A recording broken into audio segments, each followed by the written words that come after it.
terra, Brasília, continente, pátria, mãe da minha gente. Hoje eu quero perguntar: se tão grandes são teus braços, por que negas um espaço aos que querem ter um lar?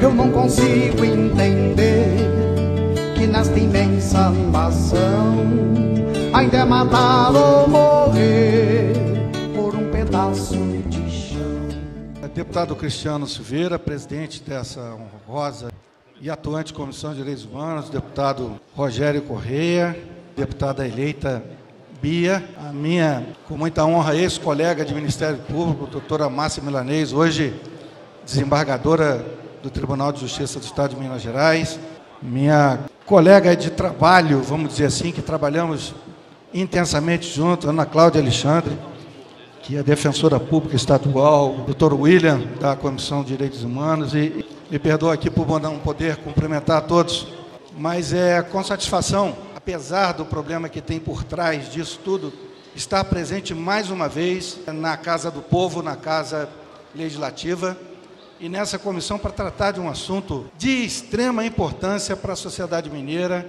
para as famílias como um todo, para o município de Campo do Meio, que é, com absoluta convicção, o conflito mais grave do Estado de Minas Gerais. Essa gravidade, ela decorre desses ingredientes que a gente passa aqui a falar de uma forma também bastante genérica em razão do tempo.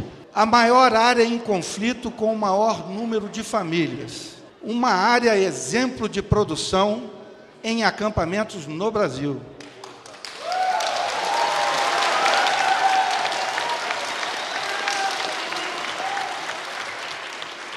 Nós temos, no atuar do Ministério Público, eu quero deixar isso aqui bem claro, porque no Brasil de hoje, quem defende reforma agrária, quem defende cota, é comunista.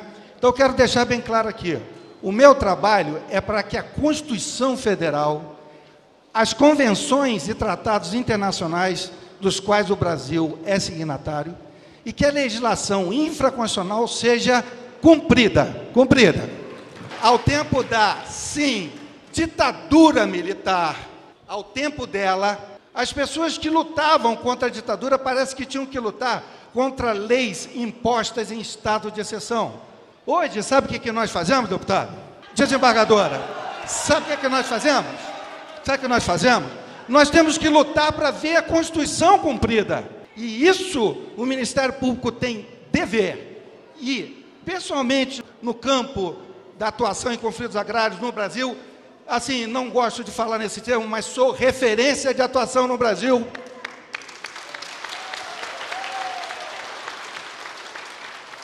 O que nós precisamos é que a Constituição seja cumprida.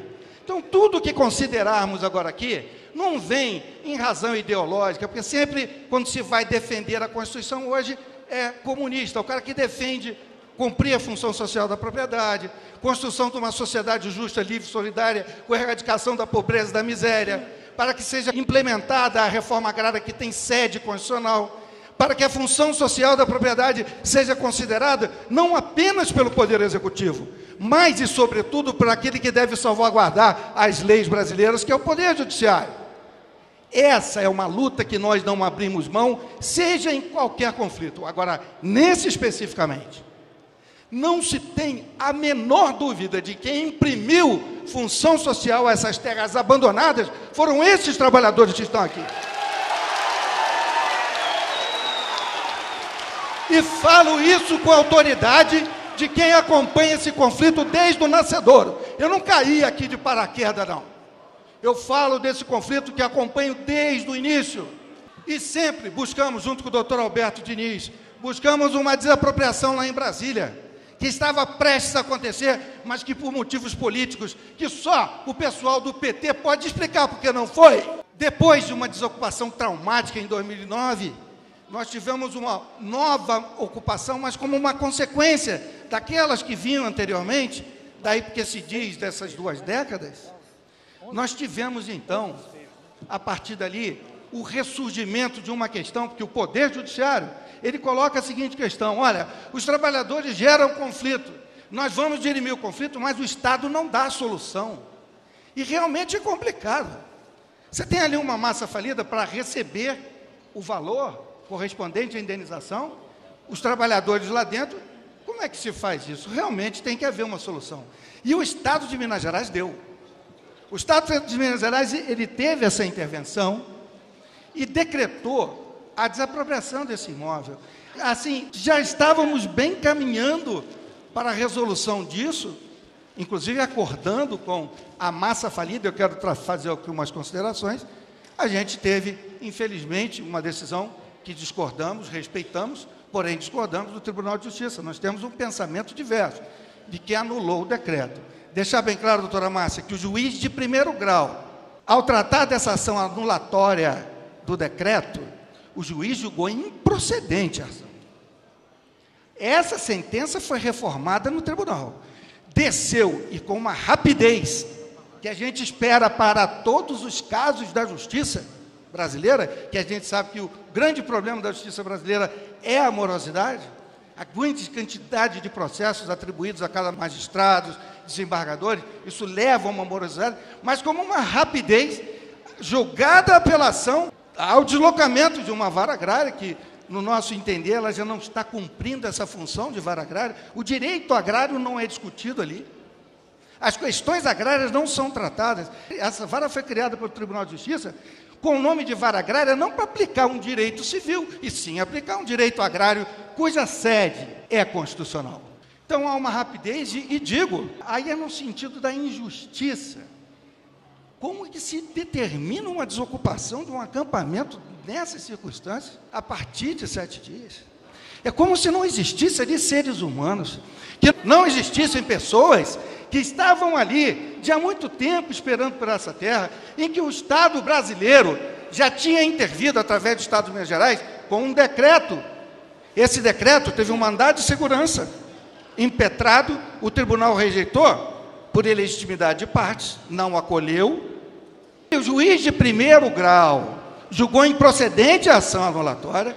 E o que a gente tem? Até agora, uma apelação, que foi provida e requerida.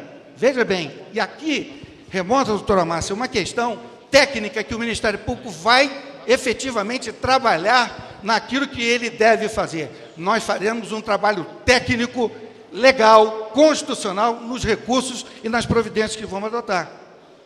O que acontece? Uma empresa que faliu em 2000, a falência, pela disposição legal, é uma forma de extinguir a pessoa jurídica.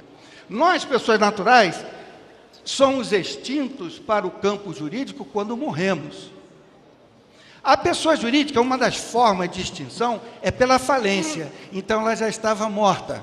Mas em 2016, advém uma decisão dando recuperação judicial a uma empresa que já não existia e que não tinha mais nenhuma atividade. A recuperação judicial ela é possível se a empresa vem se arrastando, ainda tem atividade e ela é meio que parecida com uma concordata.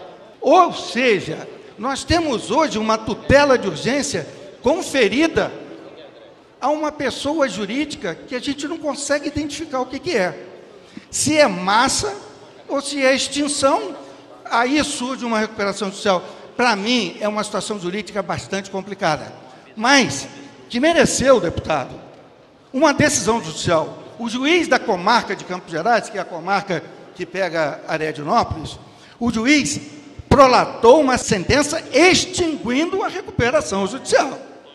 Isso aí precisa ser enfrentado pelos órgãos de justiça perante as leis nacionais. E quero dizer, eu não sei até que ponto vamos ter que discutir. Eu espero que o Tribunal de Justiça tenha a capacidade de rever esse julgamento e a sensibilidade de perceber que essa situação não se resolve apenas com decisão judicial reintegratória, ela se resolve com a efetiva resolução do conflito.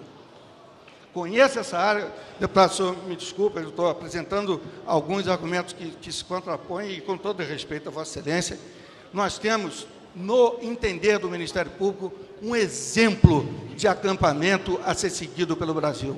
Exemplo de luta de trabalhadores rurais, que transformaram uma terra abandonada em terra que produz vida.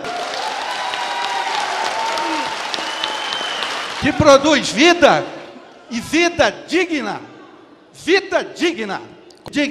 moradia, trabalho, alimento sem agrotóxico, preservação de biodiversidade. Tudo isso está na Constituição Federal, tudo isso. Em 28 anos de Ministério Público, e aqui eu vou trabalhar apenas no campo da justiça. A Constituição diz que é princípio da República Federativa do Brasil a construção de uma sociedade justa, livre e solidária. Portanto, a palavra justiça, ela integra a chamada República Federativa do Brasil. A justiça, para esse caso, no nosso entendimento de Ministério Público, a justiça é que esses trabalhadores tenham condições de permanecer onde estão, com dignidade, não serem jogados na indignidade com interpretações legislativas que nós discordamos frontalmente. E com respeito, evidentemente, aos poderes constituídos, respeito ao egrégio Tribunal de Justiça, que prolatou decisões em cima daquilo que foi colocado. Eu parabenizo a vocês todos, e em especial pela comissão e por vocês, e agradeço a oportunidade de estar expondo aqui o trabalho que faremos. Um bom dia a todos.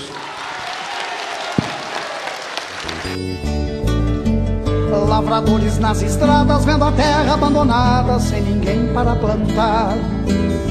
Entre cercas e alambrados vão milhões de condenados a morrer ou mendigar. Eu não consigo entender, achar a clara razão de quem só vive pra ter e ainda se diz bom cristão. No Eldorado do Pará, no Minho, Carajás, um massacre aconteceu.